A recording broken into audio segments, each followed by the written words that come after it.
ಸರ್ವೇ ಭವಂತು ಸುಖಿನಃ. ಇಂದಿನ ಭಕ್ತಿ ಸಂದೇಶವನ್ನು ನೋಡೋಣ.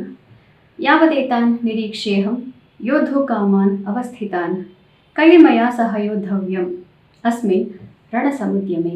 ನೀನು ಸೇನೆಯ ಎರಡು ಸೇನೆಗಳ ಸರಿಯಾದ ಮಧ್ಯದಲ್ಲಿ ತೆಗೆದುಕೊಂಡು ಹೋಗಿ ನನ್ನ ರಥವನ್ನು ನಿಲ್ಲಿಸು ಕೇಶವ, ಋಷಿಕೇಶ. ಆಗ ನನಗೆ ಯಾರ್ಯಾರು ಇಂದು ಇಲ್ಲಿ ಬಂದು ನೆರೆದಿದ್ದಾರೆ ಯುದ್ಧ ಮಾಡಲಿಕ್ಕೆ ಅಂತ ಅವ್ರನ್ನೆಲ್ಲರನ್ನು ನಾನು ಸರಿಯಾಗಿ ಒಮ್ಮೆ ನೋಡಲಿಕ್ಕೆ ಇಷ್ಟಪಡ್ತೇನೆ ಅಂತ ಅರ್ಜುನ ಕೃಷ್ಣನಿಗೆ ಹೇಳ್ತಾ ಇದ್ದಾನೆ.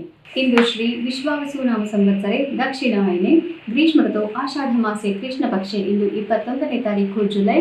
ಇಂದು ಏಕಾದಶಿ ತಿಥಿ ಮತ್ತು ಇಂದು ರೋಹಿಣಿ ನಕ್ಷತ್ರ. ಇಂದಿನ ಭವಿಷ್ಯವನ್ನು ಎಲ್ಲ ರಾಶಿಗಳಿಗೂ ತಿಳ್ಕೊಳ್ಳೋಣ. ಇಂದು ಆರ್ದ್ರ ನಕ್ಷತ್ರ. ಆರ್ದ್ರ ನಕ್ಷತ್ರದ ಅಧಿಪತಿ ರಾಹು. ಆದ್ದರಿಂದ ಇಂದು ನಮಗೆ ಎಲ್ಲ ವ್ಯವಹಾರಗಳಲ್ಲೂ ಏನೋ ಒಂದು ಬೇರೆ ಇದೆ, ಏನೋ ನಮಗೆ ಗೊತ್ತಿಲ್ಲದೆ ಇರುವಂಥದ್ದು ಇರಬಹುದು ಅನ್ನೋ ಸಂದೇಹ ಬರುವಂತಹ ಸಾಧ್ಯತೆಗಳು ಅನೇಕ ಇರುತ್ತೆ. ಆದರೆ ಸಂದೇಹಕ್ಕೆ ಆಸ್ಪದ ಏನೂ ಇರೋದಿಲ್ಲ. ನಾವು ಜಾಗರೂಕತೆಯಿಂದ ಇದ್ದಾಗ ಯಾರೇ ನಮಗೆ ಮೋಸವನ್ನಾಗಲಿ ಅಥವಾ ಏನೋ ಒಂದು ಕೆಡುಕನ್ನಾಗಲಿ ಮಾಡೋದಕ್ಕೆ ಸಾಧ್ಯವಾಗೋದಿಲ್ಲ. ಇಂದಿನ ಭವಿಷ್ಯವನ್ನು ನೋಡೋಣ. ಮೇಷರಾಶಿಯವರಿಗೆ ಅತ್ಯುತ್ತಮವಾದಂತಹ ದಿವಸ. ಯಾರ್ಯಾರು ಮಾಧ್ಯಮಗಳಲ್ಲಿ ಸ್ಟೇಜ್ ಮೇಲೆ ಮಾತಾಡೋದು, ಪಾಲಿಟಿಕ್ಸ್ ಇತ್ಯಾದಿಗಳಲ್ಲಿ ಇದ್ದೀರಿ ನಿಮ್ಮೆಲ್ಲರಿಗೂ ಅತಿ ಹೆಚ್ಚಿನ ಯಶಸ್ಸು. ವೃಷಭ ರಾಶಿಯವರಿಗೆ ಸಂಸಾರದ ತಾಪತ್ರಯಗಳು ಮತ್ತು ಹಣ ವೆಚ್ಚದ ಬಗ್ಗೆ ಇವತ್ತು ದೊಡ್ಡದೊಂದು ಯಾವುದೋ ಒಂದು ವೆಚ್ಚ ನಿಮ್ಮನ್ನು ಕಾಡಬಹುದು. ಹಣವನ್ನು ಇವತ್ತು ಕೊಡದೇ ಇದ್ರೆ ಒಳ್ಳೆಯದು. ನಾಳೆದಂಗೆ ನೀವು ಅದೇ ಹಣವನ್ನು ಪಾವತಿ ಮಾಡಿದ್ರೆ ನಿಮಗೆ ಒಳ್ಳೆಯದಾಗುತ್ತೆ.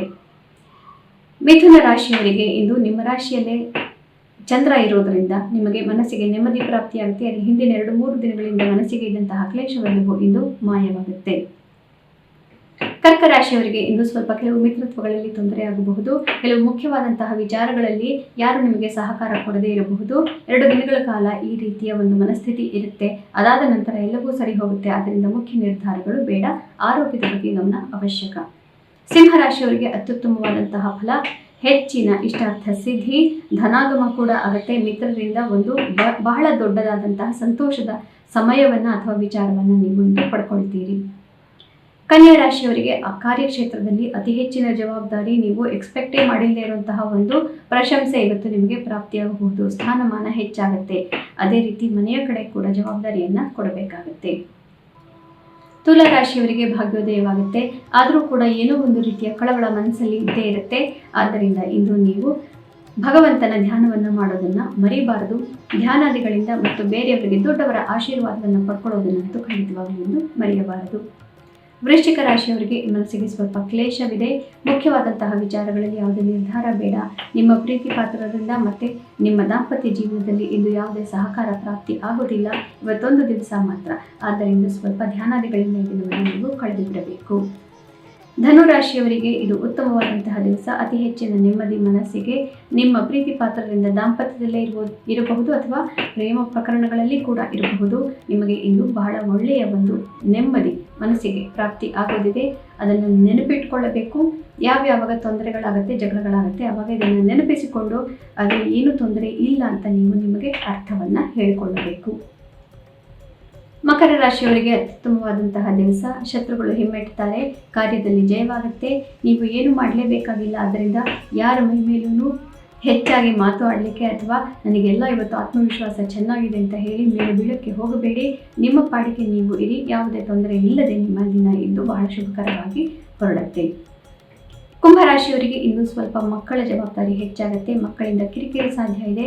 ನಿಮ್ಮ ಬುದ್ಧಿಶಕ್ತಿ ಬಹಳ ಚುರುಕಾಗಿರುತ್ತೆ. 100 ಕೆಲಸಗಳನ್ನು ಮಾಡಿಬಿಡಬೇಕು ಅಂತ ನಿಮ್ಮ ಬುದ್ಧಿ ಹೇಳ್ತಾ ಇರುತ್ತೆ. ಆದರೆ ನಿಮ್ಮ ಸಮಯ ಸಂದರ್ಭೋಚಿತವಾದಂತಹ ಕೆಲಸಗಳು ಅದಕ್ಕೆ ಆಸ್ಪದ ಕೊಡದೇ ಇರಬಹುದು. ಆ್ಯಕ್ಷನ್ ಕಡಿಮೆ ಆಗುತ್ತೆ. ಮೈಂಡ್ ಮಾತ್ರ ಬಹಳ ಓಡ್ತಾ ಇರುತ್ತೆ. ಆದ್ದರಿಂದ ಈ ಸಮತೋಲನವನ್ನು ಇವತ್ತು ನೀವು ಕಾಪಾಡಿಕೊಳ್ಬೇಕಾಗುತ್ತೆ. ಮೀನರಾಶಿಯವರಿಗೆ ಇಂದು ತಾಯಿಯ ಆರೋಗ್ಯ ಮತ್ತು ನಿಮ್ಮ ಆರೋಗ್ಯದ ಬಗ್ಗೆ ಸ್ವಲ್ಪ ಹೆಚ್ಚಿನ ಗಮನ ಕೊಡಬೇಕಾಗುತ್ತೆ. ಮನೆಯ ಒಳಗೂ ಹೊರಗೂ ಕೂಡ ಸ್ವಲ್ಪ ಕ್ಲೀನ್ ಮಾಡೋದು ಇತ್ಯಾದಿ ಕೆಲಸಗಳನ್ನು ನೀವು ಮಾಡಿಕೊಳ್ಳಬೇಕಾಗಿ ಬರಬಹುದು. ಮತ್ತು ಯಾರ್ಯಾರು ಬಿಸ್ನೆಸ್, ಇನ್ಫ್ರಾಸ್ಟ್ರಕ್ಚರ್, ಇರಿಗೇಷನ್ ಇತ್ಯಾದಿಗಳಲ್ಲಿದ್ದೀರಿ ನಿಮಗೆಲ್ಲರಿಗೂ ಕೂಡ ಇಂದು ಕಾರ್ಯಕ್ಷೇತ್ರದಲ್ಲಿ ಹೆಚ್ಚಿನ ಜವಾಬ್ದಾರಿ ಪ್ರಾಪ್ತಿ. ಪುನಃ ನಾಳೆ ನಾನು ನಿಮ್ಮ ಭವಿಷ್ಯದೊಂದಿಗೆ ನಿಮ್ಮೆದುರಿಗೆ ಬರ್ತೇನೆ. ಅಲ್ಲಿವರೆಗೂ ನಿಮಗೆ ಗೊತ್ತೇ ಇದೆ, ಭಗವದ್ಗೀತಾ ಶ್ಲೋಕಗಳನ್ನು ಒಮ್ಮೆಯಾದರೂ ಪಠಣ ಮಾಡಿಕೊಳ್ಳಿ. ಒಮ್ಮೆಯಾದರೂ ಹೇಳಿದರೂ ಕೂಡ ಭಗವಂತ ನಿಮ್ಮನ್ನು ಸರಿಯಾದ ಮಾರ್ಗದಲ್ಲಿ ಇಟ್ಟು ನಿಮಗೆ ಯಾವುದೇ ರೀತಿಯ ತೊಂದರೆ ಆಗದಂತೆ ನಿಮ್ಮ ಯೋಗಕ್ಷೇಮವನ್ನು ಅವನು ನೋಡಿಕೊಳ್ಳುತ್ತಾನೆ. ಎಲ್ಲರಿಗೂ ಶುಭಮಸ್ತು.